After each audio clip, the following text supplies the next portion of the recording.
میں اور یہ سب آپ سے شروع کروں گا. سب سے پہلے یہ بتائیے کہ حکومت سازی میں آپ کیا سمجھتے ہیں, کیا مشکلات ہیں طالبان کو, آج کیوں اعلان نہیں ہو پایا نئی حکومت کا؟ دیکھیں, حکومت سازی کے بارے میں کل رات کو فیصلہ ہو چکا تھا قندھار میں, اور وہ سب کے سب جو تھے وہاں سے کابل روانہ ہو گئے تھے کہ ہم جمعہ کی نماز پڑھنے کے بعد اس کو اعلان کر دیں گے. رات کے وقت پنشیر کی جو لڑائی تھی وہ تقریباً 90 سے 95% علاقے تک مکمل ہو چکی تھی. ایک قصبہ ہے بازارک. یہ بازارک قصبہ جو تھا یہ پہاڑوں کے درمیان ہے, اس کے چاروں طرف پہاڑ ہیں اور ایک چھوٹا سا درہ ہے, وہاں سے اندر داخل ہوتے ہیں. اس قصبے کا کنٹرول رہ گیا تھا, اس لیے یہ سوچا گیا کہ اس قصبے کا حکم جمعے کی نماز سے پہلے یہ ہمارے پاس آ جائے گا تو ہم اعلان کر دیں گے. لیکن وہ آہستہ آہستہ ایسا ہوا کہ وہ تھوڑا سا وہ سخت علاقہ ہو گیا. اس کی وجہ سے انہوں نے یہ اعلان کیا کہ ہم شام کو کسی وقت بھی کر سکتے ہیں. میرا خیال ہے کہ آج رات تک یا کل صبح تک اگر وہ ہو گیا تو اس کے بعد یہ مکمل طور پر پنشیر جو ہے ان کے ہاتھ میں آ جائے گا, اور اس کے بعد وہ اس کا اعلان کر دیں گے. کیونکہ بنیادی وجہ یہ ہے کہ پنشیر کی جو لڑائی ہے وہ خالصتاً اقتدار کے اندر ایک لائنس شیئر ایک بڑا حصہ لینے کے لیے ہے. کیونکہ احمد شاہ مسعود کا جو خاص دست راست ہے عبداللہ جو کہ تاجکوں کی اس وقت آنکھ کا تارا ہے, وہ تو طالبان کے ساتھ ہے اور اس کو ایک وزارت بھی مل رہی ہے. اس کے ساتھ ساتھ اس کا جو بھائی ہے اس کا احمد شاہ مسعود کا, وہ پاکستان بھی اب پچھلے دنوں آئے ہوئے تھے, وہ بھی طالبان کے ساتھ ہے. اور صرف اس کا ایک بیٹا ہے جو کہ جب احمد شاہ مسعود جب اس وقت مارا گیا تھا تو اس وقت بہت کم عمر تھا, لیکن اس کو انہوں نے بہت پیچھے رکھ دیا. تو اس نے کہا کہ اصل حصہ تو میرا ہے, تو میں ہی وہ جو اس سے لے کے چلے گا. تو اس نے اس کو اٹھایا, اور امر اللہ صالح اور کچھ لوگوں نے مل کے اس کو اٹھایا کہ تم لڑو, اور تو زندگی میں کبھی ہارے نہیں. اور آج تک دیکھیں روس نے کبھی ہمیں نہیں آنے دیا, ہم نے روس کو نہیں آنے دیا, ہم نے امریکہ کو نہیں آنے دیا مجھے. اور اس کے اندر وہ اپنا جسے کہتے تاجک تعصب جو ہے, وہ جسے کہتے ہیں نسلی تعصب, اس کی بنیاد پہ اکھڑا.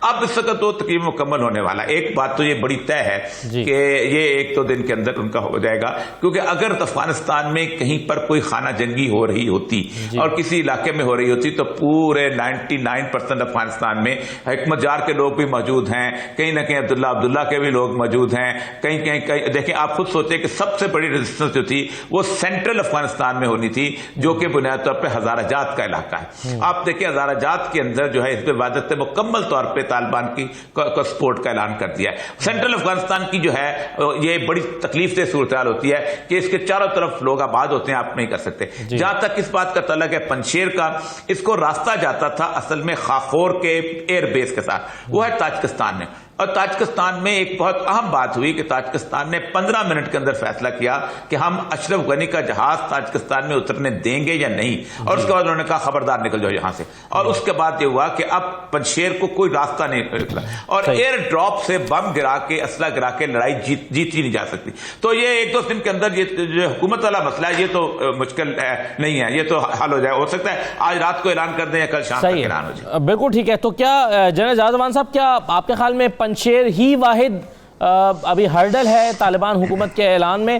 اور دوسرا یہ کہیے گا کہ طالبان کی یہ خواہش تھی کہ بغیر اسلحہ اٹھائے اپنی حکومت قائم کریں, اور تاکہ ان کو جو انٹرنیشنل ریکگنیشن ہے اس میں آسانی رہے. یہ خواہش پوری نہیں ہو سکی, اور کیا آپ کے خیال میں احمد مسعود جو ہیں ان کی یہ صرف ضد کی بنا پر ایسا ہوا ہے؟ اور یہ صاحب کشمیر کے حوالے سے میں بات کر رہا تھا, جو طالبان نے بیان دیا کہ ہم کشمیر سمیت کہیں پر بھی جو مسلمان ہیں ان کے حق میں آواز اٹھانے کا اپنا حق رکھتے ہیں. بڑی بے خوفی کے ساتھ طالبان اپنی پوزیشن واضح کر رہے ہیں اپنی حکمت عملی. اور پھر ابھی جو چائنا کی بات ہو رہی تھی, چائنا کے حوالے سے انہوں نے کہا, پھر کشمیر کے حوالے سے اسٹیٹمنٹ دی. آپ کیا اس بیان کو کیسے دیکھتے ہیں؟ دیکھیں, پہلی بات تو یہ ہے کہ یہ بیان جو ہے یہ ان کی پالیسی ہے, اور اسٹیٹ پالیسی انہوں نے بڑی واضح کی. 3-4 چیزوں کے حساب سے وہ آج تک اپنی بات سے پیچھے نہیں ہٹے. پہلی بات یہ کہ یہ ایک امارت اسلامیہ ہوگی, اور اس میں کوئی اس قسم کے جو ڈیموکریٹک ویسٹرن ڈیموکریٹک سیٹ نہیں ہوگا.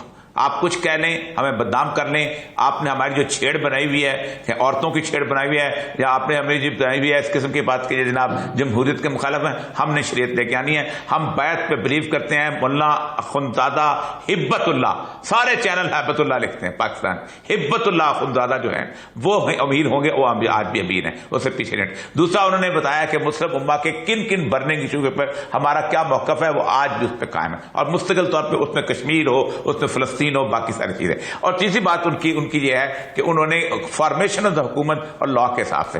ایک بات میں آپ کو بتاؤں، افغانستان میں ورچولی حکومت قائم ہو چکی ہوئی ہے. یہ وزارتیں جو ہوتی ہیں یہ ایک امبریلا ہوتا ہے، یہ آپ کو اور مجھے دکھانے کے لیے ہوتا ہے. وہ جو نیچے بیٹھا ہوتا ہے نا ڈپٹی کمشنر، جس کو اولسوال کہتے ہیں، وہ ہر ضلع میں موجود ہیں. وہاں جو نیچے بیٹھا ہوتا ہے پولیس والا، جس کو مرسبان کہتے ہیں، وہ ہر جگہ پر موجود ہے. انہوں نے لگا دیے ہیں ہر ضلع کے، اپنا ضلع کے اندر وہ لگ چکے ہیں. ہر پروونس کا گورنر لگ چکا ہوا ہے. ایڈمنسٹریشن مکمل طور ہے. یہ سارے کے سارے جتنے بھی 25-30 منسٹر ہیں، ان ساروں کو اگر سوئٹزرلینڈ چھٹیوں میں بھی بھیج دیا جائے تب بھی افغانستان چلتا رہے گا اور چل رہا ہے.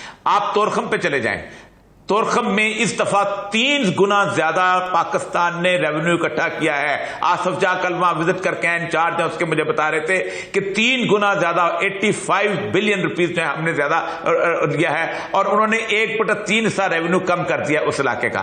پاکستان کے ٹرک جاتے تھے 20,000 روپے، ایک خاص قسم کا ایک جسے کہیں ٹرک لیا جاتا، وہ ختم کر دیا ہوا ہے. تمام جتنے بھی ان کے اپنا راستے ہیں ان سب پہ چلا آ رہا ہے. ان کی ایک ٹیم گزشتہ 4-5 دن پہلے پاکستان میں آ کے باقاعدہ بیک ڈور پہ انہوں نے باقاعدہ مذاکرات کیے کہ آپ ہماری معدنیات لے لو، ہم آپ سے بہتر کسی اور پہ ایمان ہی نہیں رکھتے. اور مجھے یاد ہے آج سے کچھ 4-5 دن پہلے انہوں نے کہا کہ آپ ٹی وی پہ کالم لکھیں کہ پاکستان سے زیادہ ہم کسی پہ اعتبار نہیں کرتے اپنی معدنیات کے علاوہ سے، اور ہمیں راستہ بھی یہی پڑتا ہے. آپ ذرا سب معدنیات کا حرام دیکھیں. کاپر 240 ملین میٹرک ٹن ان کے پاس ہے، اور اس کو آپ بتا دیں کہ 2007 میں ایک چینی کمپنی نے اس کا ٹھیکہ لیا تھا 30 سال کی لیز کے اوپر. چائنا جو ہے ان کی تقریباً 50% مائنز کے ٹھیکے لے چکا ہوا ہے امریکہ کے زمانے میں. اور امریکہ میں باقاعدہ یہ بحث چلی تھی کہ we are paying for the security of the Chinese company. Cool ہے ان کے پاس، بدخشاں کا جو اپنا وہ ہے، اپنا سونا ہے، اس طرح لاتعداد مائنز ہیں، لیپس لازولی وغیرہ. انڈیا جو ہے ان کی تمام جتنے بھی جیم سٹونز ہیں اس کے اوپر انڈیا کے تاجروں جو ان کا ٹھیکہ ہے. اور سب سے اہم ترین چیز جو لتھیم ہے، جس کے اوپر پوری دنیا کی رال ٹپک رہی ہے، چائنا کا وہاں آنا بہت بہت بہتر ہوگا. اس کی ایک بات بتاؤں میں آپ کو، ہمارے ہاں اصل میں مسئلہ یہ ہے کہ ہمیں 20-25 سال سے اکنامک سسٹم میں عادت ہو رہی ہے. ہم سمجھتے ہیں کہ ڈالر آئیں گے تو ہم کھانا کھائیں گے، ڈالر آئیں گے تو ہم بھوکے نہیں آئیں گے تو بھوکے رہیں گے. دنیا کے اندر کم از کم 75 سال کم از کم 50 ملک ایسے تھے جن کا ڈالر سے واسطہ کوئی نہیں تھا. یہ چیکوسلویکیا، یہ ہنگری، یہ یوگوسلاویا، یہ اس کے ساتھ اب جو تاجکستان جو روس کے علاقے، روس، یہ سارے کے سارے جو تھے اپنے سسٹم کے ساتھ رہتے ہیں. جو کھانا پینا، چلنا پھرنا، اٹھنا جو ہوتا ہے یہ سسٹینیبل ہوتا ہے اپنی ذات کا. یہ جو نوٹ ہوتے ہیں نا، یہ اس کو آپ ڈیفیسٹ فنانسنگ سے نوٹ چھاپ کے بھی اکانومی چلا یہ کرتے ہیں. جب امریکہ یہاں نہیں آیا تھا تو 1 روپے کے کئی ہزار افغانی ملتے تھے، اور افغان زندہ تھے، افغان چل رہے تھے. کوئی حکومت نہیں تھی، کوئی بینک نہیں تھا، کوئی آئی ایم ایف نہیں تھا. میں ایران میں رہا ہوں، ایران میں 32 سال جو ہے وہاں ان کی رہی ہیں، سینکشنز رہی ہیں. اور ایران میں جو تیل تھا وہ 3 لیٹر تیل جو تھا وہ ان کو ملتا تھا صرف لوگوں کو ڈالنے کے لیے، اتنی راشن بندی تھی، لیکن ایران چلتا رہا.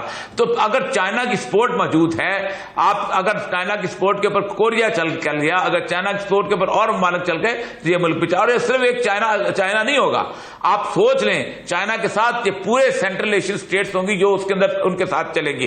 وہ اس وقت طالبان جو ہیں وہ ایک بالکل ایک سینٹر آف ایکٹیویٹی بن چکے ہیں، ایک پیوٹ بن چکے ہیں، جس کا ایک دروازہ جو ہے وہ پورے سینٹرل ایشیا میں کھلتا ہے اور دوسرا دروازہ ہماری طرف کھلتا ہے. میری صرف پاکستان سے ریکویسٹ ایک صرف یہی ہے کہ جلد کریں، فیصلہ جلد کریں. اگر ان کو یہ سمجھ رہے ہیں کہ 4 دن کے بعد دنیا کی طاقتیں اٹھیں گی، طالبان کا تختہ الٹ دیں گی، تو یہ خواب دیکھنا چھوڑ دیں. ٹھیک ہے، تو ہمارے بہت سارے لوگ آج خواب دیکھ رہے ہیں، یہ سمجھتے ہیں کہ وہاں بدامنی ہو. بالکل صحیح ہے. اور میں یہی سوال کرنے والا تھا ڈاکٹر ہما صاحبہ، آپ کے خیال میں پاکستان افغانستان کو تسلیم کرنے کے لیے بڑی طاقتوں کی طرف دیکھے گا، یا پاکستان کو اپنا فیصلہ خود کرنا چاہیے افغانستان کو میں نئی حکومت کو تسلیم کرنے میں؟ دیکھیے جی، ہمیں بہت بیلنس کے ساتھ چلنے کی ضرورت ہے. میں اوریہ جان صاحب کی پوائنٹ آف ویو کی بہت عزت کرتی ہوں، لیکن ہمارا ایک بیگیج ہے، اور ہمارا بیگیج یہ ہے کہ آپ کو اس وقت نصحی کیا جا رہا ہے طالبان کے ساتھ. آپ آپریشنلی فیسیلیٹیٹ اور سپورٹ کر رہے ہیں افغانستان کو. میرا خیال ہے کہ پاکستان کو ان کو اوور ریکگنیشن دینے میں جلدی نہیں کرنی چاہیے. ابھی چائنا نے بھی ان کو ریکگنیشن نہیں دی ہے، لیکن ڈیفیکٹو ریکگنیشن ہے. پاکستان نے بھی تقریباً ڈیفیکٹو ریکگنیشن دی ہوئی ہے, تو اس میں جلدی کرنے کی کیا ضرورت ہے؟ جب دیگر کیپٹلز کریں گے تو پاکستان بھی کر لے گا. افغانستان ہی وہ ملک تھا جس نے آپ کو یونائٹڈ نیشنز میں ریکگنائز بھی کیا تھا, اور طالبان بھی ہمیشہ اپنا پوائنٹ آف ویو اور انٹرسٹ لے کے آگے بڑھتے ہیں. 90 کی دہائی میں بھی انہوں نے درند لائن نہیں ریکگنائز کی تھی, آپ گئے تھے ان کے پاس یہ کام کرانے. آج بھی طالبان اپنا سیلف انٹرسٹ رکھ کے پھر آپ کے ساتھ انٹریکٹ کر رہے ہیں.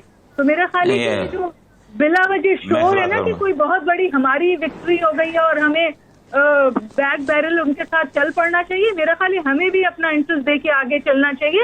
ہمارے بہت دفعہ ہاتھ جلے ہیں طالبان کے ساتھ بھی. صحیح ہے. اچھا اوریہ صاحب اس پر رسپونڈ کرنا چاہ رہے ہیں, شاید کچھ کہنا چاہ رہے ہیں. میں ریکارڈ درست کر دوں. میں چاگی میں ڈپٹی کمشنر تھا 1997-98 کے اندر. 70 سال کی تاریخ میں پاکستان نے پہلی دفعہ ڈیورنڈ لائن پہ برجیاں لگائی تھی, انہوں نے تسلیم کیا تھا اس ڈیورنڈ لائن کے اوپر. آپ کے کس نے کہا تھا کون لے کے گیا تھا؟ ایک دفعہ بھی پاکستان یہ ریکویسٹ لے کے نہیں گیا.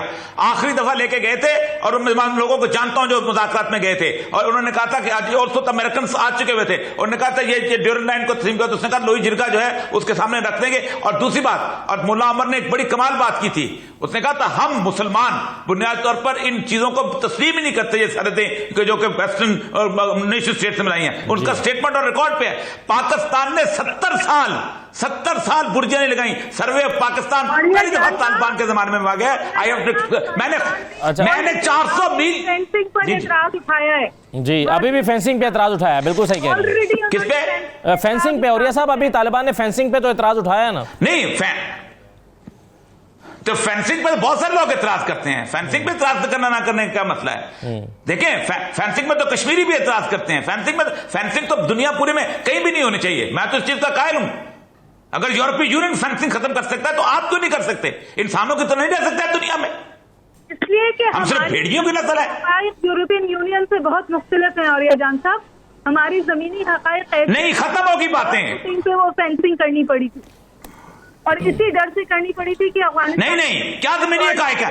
نہیں ایک سیکنڈ, کیا زمینی حقائق ہے؟ جی آپ سنیں, ایک منٹ سنیں, کیا زمینی حقائق ہیں؟ اور ایسا پچھلے 20 سال پاکستان دہشت گردی کی زد میں رہا ہے نا. 120 سال کی وار آف روزز ہوئی ہے. ہم سے زیادہ خونی سرحدیں ہیں ان کی. مائیں قتل کی ہیں, بچے قتل کیے ہیں. صحیح, ہم سے زیادہ ان کی تاریخ بری ہے. جی چلیں, میں جنرل جاذبان صاحب کی رائے لینا چاہوں گا. جنرل صاحب آپ کی کیا رائے ہے؟ پاکستان کو فوراً افغانستان میں نئی حکومت کو تسلیم کر لینا چاہیے, یا بڑی طاقتوں کو دیکھ کر پھر فیصلہ کرنا چاہیے؟ یہ بڑی طاقتوں کا لفظ تو مجھے بڑا ناگوار گزرتا ہے. بڑی طاقتیں کون سی ہیں؟ پاکستان خود ایک طاقت ہے, اور اس کے جو زمینی حقائق ہیں ان کو مد نظر رکھیں. ہم 2610 کلومیٹر کا بارڈر شیئر کرتے ہیں, یہ اور کوئی بھی نہیں کرتا. ہم نے 40 لاکھ افغان ریفیوجیز اپنے گھر میں رکھے ہوئے ہیں, یہ کوئی بھی نہیں رکھتا. 35 سے 40 ہزار افغان روز اپنے گھر جاتا ہے اور وہاں سے یہاں آتا ہے, ایسا کوئی بھی نہیں رکھتا.